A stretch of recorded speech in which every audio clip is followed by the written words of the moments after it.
तो मेजर ध्यानचंद का जन्म हुआ 1904 ईस्वी में प्रयाग में। कहां पर हुआ? उसका परिवार कैसा था? साधारण परिवार था। कैसा परिवार था? हम लोगों के जैसा ही क्या था? परिवार था। हम लोगों के जैसा ही क्या बोले? अभी अभी छे, देख लीजिए छे कि ना। उसके बाद वो पहले जन्म हुआ प्रयाग में, चले गए झांसी। कहाँ चले गए? वह झांसी गेल रहे जथो का रानी रही। झांसी की रानी कौन? सुनाई नहीं दिया। झांसी की रानी थी लक्ष्मीबाई। और वही झांसी में रहने के लिए कौन चला गया? मेजर ध्यानचंद, ओकर पप्पा, ओकर मम्मी, ओकर पत्नी, सब। 16 साल के उम्र में, 16 साल के उम्र में वो सेना में भर्ती हुआ था। कितने साल की उम्र में? हमारे गांव में 16 साल के बच्चे गुटखा, बीड़ी, सिगरेट पीते हुए घूमता है। कोई स्माइक पीता है, कोई जो है सनफिक्स पीता है ना। सोचो 16 साल के उम्र में मेजर ध्यानचंद जो है फर्स्ट ब्राह्मण रेजिमेंट में गए थे। किस रेजिमेंट में गए थे? एक साधारण सिपाही, एक साधारण सिपाही। कभी सर जी साधारण सिपाही केना बने छे? तो साधारण सिपाही कुछो न, कागज ले लो मैट्रिक वाला, 8 क्लास वाला, वहां जाओ, दौड़ो, दौड़ जाएगी टाइम पे, 5 मिनट में दौड़ गई 1 किलोमीटर। उसके बाद लंबी कूद, ऊंची कूद, सब चीज पास कर गई, तुमको नौकरी हो जाता था। पहले परीक्षा की जरूरत नहीं थी, कागज लेके जाओ, नौकरी पाओ। 16 साल के उम्र में मेजर ध्यानचंद को क्या हुआ था? नौकरी हुई थी। किस चीज में? सेना में। कौन रेजिमेंट? फर्स्ट ब्राह्मण रेजिमेंट। कौन सा रेजिमेंट? मेरी रेजिमेंट का हॉकी काफी नाम था। वही रेजिमेंट के जे छे हॉकी में बहुत नाम रहे। वही टीम के जो लड़का सब रहे सेना में, उसे हॉकी बढ़िया खेले रहे। पर मेरी दिलचस्पी नहीं थी। क्या नहीं थी? रोहन, गाना आता है? नहीं आता है गाने। यदि तुमको टीचर दे गाना सिखाने वाला तो तुम सीख सकता है। नहीं, मान लो अभी मन नहीं है गाना गाने का, लेकिन इसको अच्छा टीचर मिल जाए, अच्छे टीचर मिल करके इसको सिखाए कैसे गाया जाता है, कैसे हारमोनियम बजाया जाता है, सीख जाओगे। तो इसको भी नहीं था पता हॉकी क्या होता है। 16 साल की उम्र में नौकरी हुआ और इसका जो टीम था उसमें सब हॉकी खेलता था, लेकिन इसको हॉकी से कोई मतलब नहीं था। अब सोचे जिसको मतलब नहीं था वो क्या बन गया? जिसको हॉकी से कोई लेना देना नहीं था वो बन गया हॉकी का। सोचो, तो हम लोग तो अभी बच्चे हैं, हम लोगों को किसी चीज से कोई मतलब नहीं है, हम लोग जो चाहें वो बन सकते। उस समय हमारे रेजिमेंट का सूबेदार था। जैसे तुम लोगों का हेड अभी कौन है? क्लास में हम है। उसी तरह से जिस रेजिमेंट में मेजर ध्यानचंद काम करते थे उस रेजिमेंट का हेड कौन था? अरे ये तो नौकरी ही हुआ था इसको। उस समय जो हेड था उसका नाम था सूबेदार मेजर तिवारी। कौन था?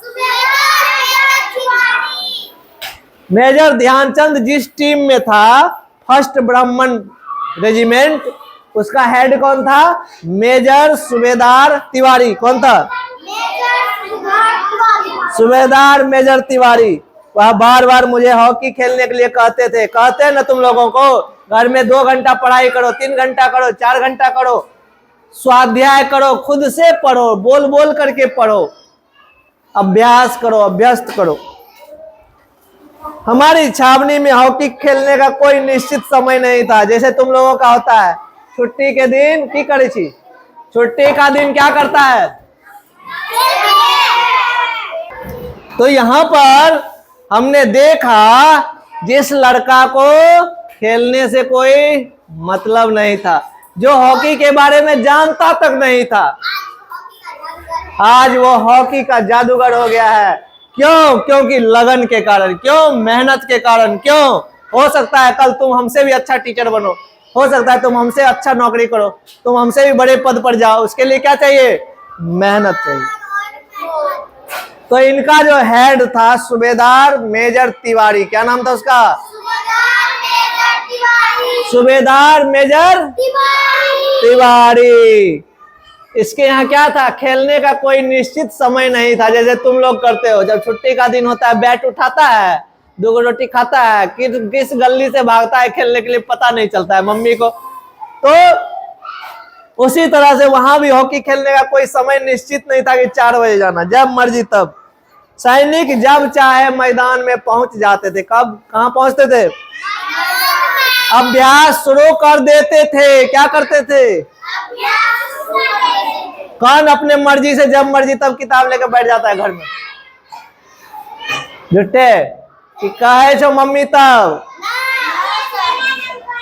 देखो बेटा, शिक्षा हमें ताकत देती है, और ऐसा ताकत जो कोई छीन नहीं सकता, इसलिए पढ़ने से कोताही ना करो। उस समय बेचारा नया नया सीख रहा था, इसको पता नहीं था क्या होता है, ये भी जाता था साथ में। जैसे जैसे यह खेलने लगा, यह खेल में बढ़िया होते गया, वैसे वैसे तरक्की मिलती गई। सन 1936 में बर्लिन ओलंपिक में मुझे कप्तान बनाया गया। क्या बनाया गया? मुझे कप्तान बनाया गया।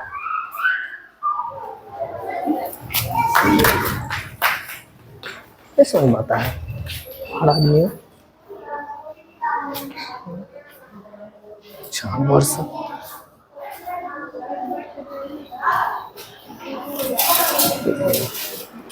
1936 में मुझे क्या बनाया गया?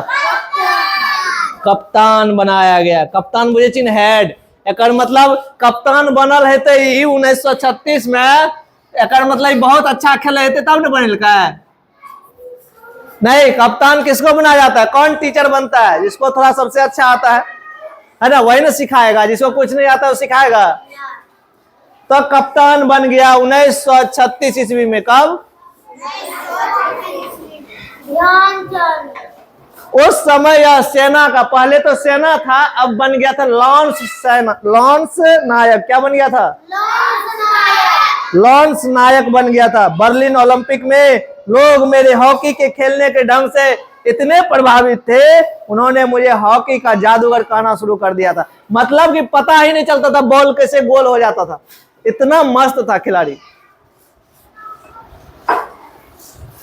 उसके बाद हॉकी का जादूगर इसको लोग कहना शुरू किया। कब? बर्लिन के ओलंपिक में। कहां पर? बर्लिन। बर्लिन कहां पर है भाई? किसी देश की राजधानी है बर्लिन? Iran, Tehran. हाँ, ईरान का तेहरान है। बर्लिन है, जर्मनी का है बर्लिन।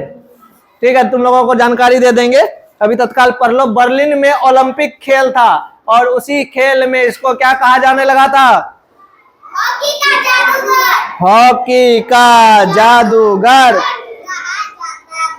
इसका मतलब यह नहीं कि सारे गोल यही करता था, नहीं, ऐसा नहीं था। इसके टीम में बहुत सारे ऐसे खिलाड़ी थे, लेकिन इसका हमेशा कोशिश रहता था बॉल को कहां तक पहुंचाएं? गोल तक। तुम्हारा भी टारगेट रहना चाहिए ना, हम क्लास में सबसे टॉप करें, हम क्लास में सबसे ज्यादा नंबर लाएं, हम क्लास में सबसे तेज बने, हम क्लास में सबसे स्मार्ट रहे। स्मार्ट पढ़ने में, स्मार्ट में नहीं पाउडर लगाया क्या आपके लिए? अपनी खेल भावना के कारण, अपनी खेल भावना के कारण। अब मान लो खेल रहे, ठीक है, एक खिलाड़ी को, दूसरे टीम के खिलाड़ी को चोट लग गया, मेरा फर्ज क्या बनता है? उसको देखें क्या हुआ है, ऐसा नहीं कि मुंह टेढ़ा करके चल दिए। वो खेल भावना नहीं है हमारे लिए। भले वो विपक्षी टीम का खिलाड़ी है, दूसरे टीम का, लेकिन इंसान है ना, इंसानियत तो होनी चाहिए ना। इस खेल भावना के कारण मैं दुनिया में खेल प्रेमियों का दिल जीत लिया। क्या किया मैंने? किसका दिल जीत लिया? जो खेल देखता था, भाई ये लड़का बहुत अच्छा है। बर्लिन ओलंपिक में इसको स्वर्ण पदक मिला, जे सबसे बढ़िया कर बड़ा कौन चीज मिले छे? Gold medal. कौन चीज मिले छे?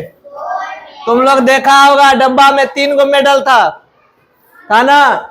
जो फर्स्ट करता है उसको मिलता है स्वर्ण। क्या मिलता है? स्वर्ण एकरे कहै छै अंग्रेजी में गोल्ड, की कहै छै गोल्ड। जे सेकंड करे छै ओकरा मिले छै सिल्वर, कोन चीज मिले छै सिल्वर कहे छै चांदी का, सिल्वर केकरा कहै छै चांदी का, सिल्वर SILVER।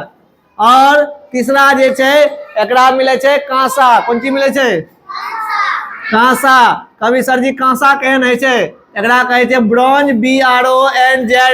और घर में देखे भी बेटी के बियाह में, दीदी के बियाह में, मम्मी के बियाह में उन्हें से मिले छै पित्तल वाला, तंबा वाला, देखे भी ना ओकरे कहे छै कांसा, कांसा वाला बर्तन कहे छै ओकरा। तो जो फर्स्ट करता है उसको सोने का मिलता है मेडल, जो सेकंड करता है उसको चांदी का, जो थर्ड करता है उसको कांसा का।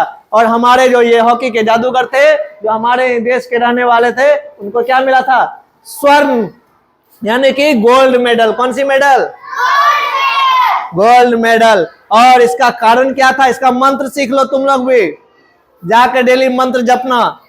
एक ही मंत्र है आगे बढ़ने का, हार हो या जीत हो, मेहनत करना कभी नहीं छोड़ेंगे।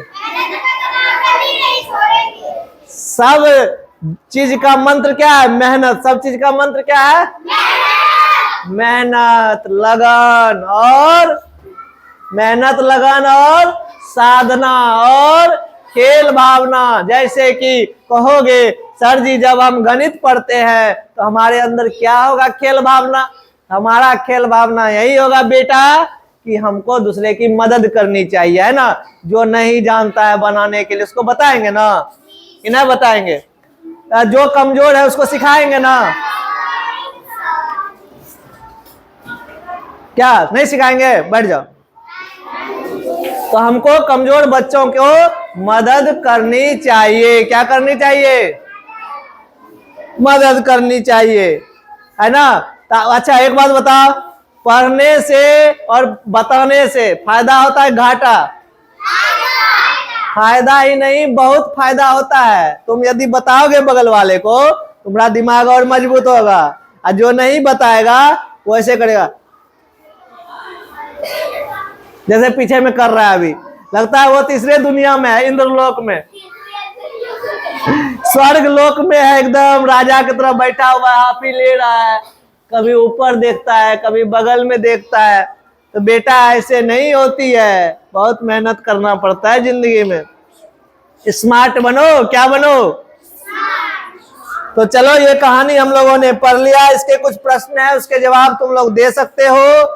ध्यानचंद क्वेश्चन का जवाब देना है, क्वेश्चन हमको पूछने दो, जवाब तुम लोग देगा। क्लास 3 वाले कौन कौन है हाथ खड़ा कीजिए, 3 वाले जवाब देंगे। ध्यानचंद किस खेल को खेलते थे, सब कोई बोलो।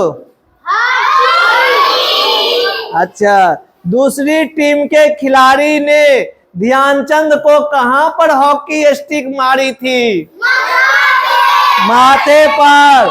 ध्यानचंद ने उसका बदला लिया, कैसे लिया, गोल करके,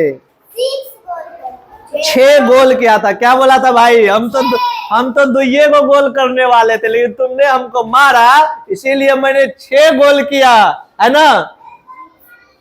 स्मार्ट बनो राजकुमार, आगे बैठो, सीखो, जवाब दो। ध्यानचंद ने अपनी सफलता का राज क्या बताया, ध्यानचंद ने क्या बताया कि तुमको सफलता कैसे मिलेगी, क्या बताया बताओ, सफलता कैसे मिलेगी, ध्यानचंद ने क्या बताया, लगन, क्या चाहिए मेहनत और खेल भावना। कैसी भावना, खेल भावना, दुश्मनी नहीं कि तुमको गले काट देंगे, ये वाला नहीं होना चाहिए। उन्होंने क्या किया, चोट का जवाब खेल से दिया। दोस्त इतना गुस्सा ठीक नहीं, ध्यानचंद बोला था ना, ध्यानचंद बोला था ना दोस्त इतना गुस्सा ठीक नहीं। क्यों कहा था बेटा, क्यों कहा था बेटा, बोला गुस्सा दिखाना है तो खेल पर दिखाओ।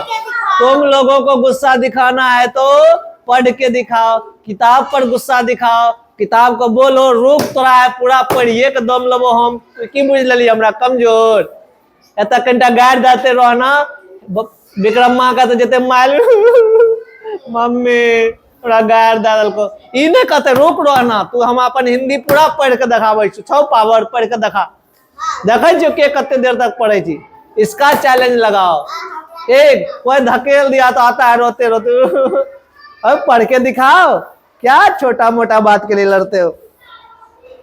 ध्यानचंद को सुनो ध्यानचंद को कब से हॉकी का जादूगर कहा जाने लगा?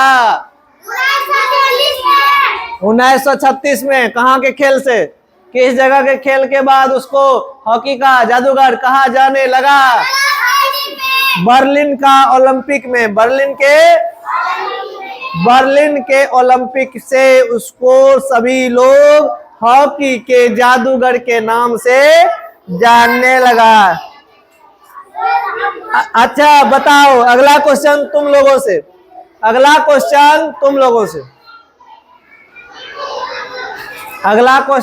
लोगों से यदि ध्यानचंद हॉकी नहीं खेलते तो क्या करते? सेना में खाली रहते बस युद्ध लड़ते यही ना करते सेना में तो था ही। अगर ध्यानचंद के जगह आप रहते तो बदला कैसे लेते? ध्यानचंद के जगह आप रहते तो बदला कैसे लेते? कैसे लेता बदला? ऐसे नहीं मेहनत करके खेल के तुम भी गोल करता तुम भी उसको दिखाता भाई डॉन है इधर पंगा मत लेना। खेलते समय नोक झोंक क्यों होता है? खेलते समय नोक झोंक लड़ाई झगड़े क्यों होता है? क्योंकि होता क्या कोई यदि गलत करता है तो गुस्सा आ जाता है ना। विजेता बनने के लिए मनुष्य में क्या क्या गुण होने चाहिए? बता जीतने के लिए हमारे अंदर क्या क्या गुण होना चाहिए?